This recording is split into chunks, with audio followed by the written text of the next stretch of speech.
दिल्ली में एनआईए ने आतंकी संगठन आईएसआईएस से जुड़े एक शख्स को गिरफ्तार किया है।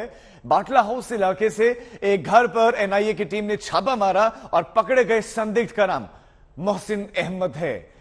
एनआईए को मिली जानकारी के मुताबिक यह संदिग्ध आतंकी संगठन का एक सक्रिय सदस्य है। छापेमारी में आरोपी के घर की तलाशी के दौरान कई आपत्तिजनक दस्तावेज मिले हैं। संदिग्ध नई दिल्ली के बाटला हाउस के जोगाबाई एक्सटेंशन में रह रहा था।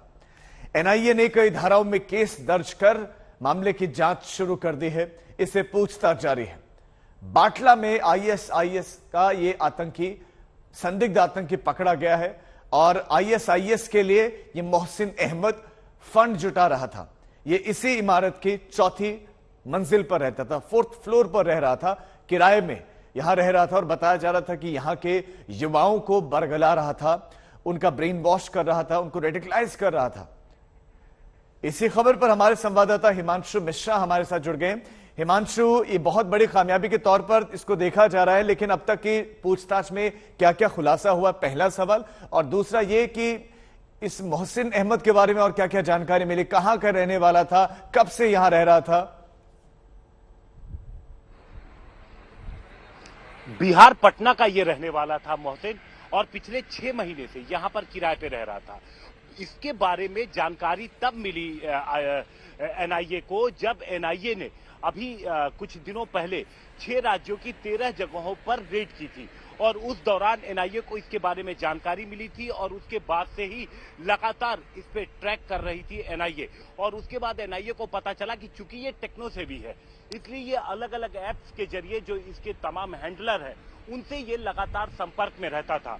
अब जो सबसे इंपॉर्टेंट चीज है, आगे एनआईए ये पता लगाने की कोशिश करेगी कि इसने जो भी पैसा बाहर भेजा क्रिप्टो करेंसी के जरिए, हवाला के जरिए, वो पैसा ये कहां से जुटाता था, वो कौन लोग हैं जो इसे मदद कर रहे थे, क्या कोई स्लीपर सेल है जो लगातार इसको मदद पहुंचा रहा था, जो इसको पैसा पहुंचा रहा था, कौन वो लोग हो सकते हैं। तो ये सारी चीजें, क्योंकि ये बहुत महत्वपूर्ण हो सकता है, ये किस मॉड्यूल से जुड़ा था, इसके साथ और कौन कौन लोग थे, ये कितने लोगों के संपर्क में था, ये सारी चीजें जानने के लिए राजीव आज जो है अब कोर्ट में पेश करेगी एनआईए और उसके बाद मोहसिन को रिमांड पे लेगी एनआईए और उसके बाद आगे की कार्रवाई इसमें की जाएगी। जो तमाम परतें हैं वो खोलने के लिए इससे पूछताछ, लंबी पूछताछ, जो सोर्सेज उनका कहना है कि बेहद जरूरी है। राजीव, बताया जा रहा कि ये ऑनलाइन प्रोपेगेंडा भी फैला रहा था, तो ये किस तरह से प्रोपेगेंडा कर रहा था, क्या कंटेंट था जो सोशल मीडिया पर शेयर किया करता था? देखिए, लगातार जो है इसके बारे में जब रेड की गई एनआईए की तरफ से कुछ दिनों पहले, तो उसके बाद 13 जगहों पर जब रेड हुई तो वहां से जो इंफॉर्मेशन मिली उसके आधार पर जब सोशल मीडिया पर कुछ जो सिक्योर तरीके से कुछ लोग जो है उन्होंने देखा कि प्रोपेगेंडा फैलाने की कोशिश कर रहे हैं, कुछ ऐसी आपत्तिजनक चीजें जो है वो शेयर कर रहे हैं और उसके बाद पुलिस एनआईए को जानकारी मिली मोहसिन के बारे में। फिर मोहसिन को ट्रैक किया गया और उसके बाद फिर मोहसिन के घर पर जहां वो रह रहा था वहां पर रेड की गई और उसके बाद उसे गिरफ्तार किया गया। ये गिरफ्तारी बेहद अहम है क्योंकि ये सीधे आईएसआई के सीरिया के मॉड्यूल से जुड़ा हुआ था और वहां पर फंड भेज रहा था। अब ये पता लगाने की कोशिश की जा रही है कि जो फंड ये बाहर भेज रहा था वो फंड इस तक पहुंच कैसे रहा था, कौन लोग थे जिसकी मदद कर रहे थे। ये बहुत महत्वपूर्ण सवाल है हिमांशु, और एनआईए इसकी तलाश स्वाभाविक कर रही होगी। लेकिन मैं आपसे जानना चाह रहा हूं कि एक आरोप ये है कि ये ब्रेन वॉश कर रहा था युवाओं का, उनको बरगला रहा था, रेडिकलाइज कर रहा था। तो ये कैसे कर रहा था? क्या ये यूनिवर्सिटी में जाता था, क्योंकि जामिया बहुत नजदीक है, वहां जा रहा था? ये कैसे स्टूडेंट से संपर्क करता था?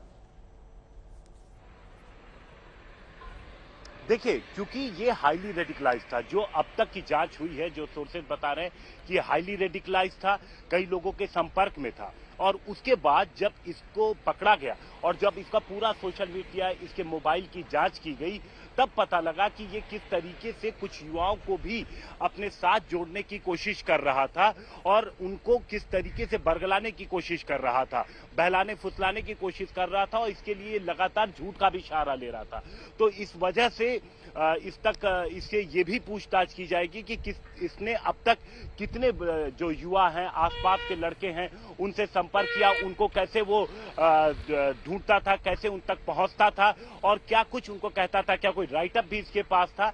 तो ये तमाम चीजें हैं जो अभी जांच का विषय है राजीव, और उम्मीद करते हैं कि जल्द ही जब इसे यहाँ पे कोर्ट में ले आकर के पेश करेगी एनआईए, तो उसके बाद कुछ और जब इसे रिमांड पे लेगी और पूछताछ करेगी तो कई सारी चीजें निकल करके सामने जी आएंगी। हिमांशु, मतलब ठीक है। कितने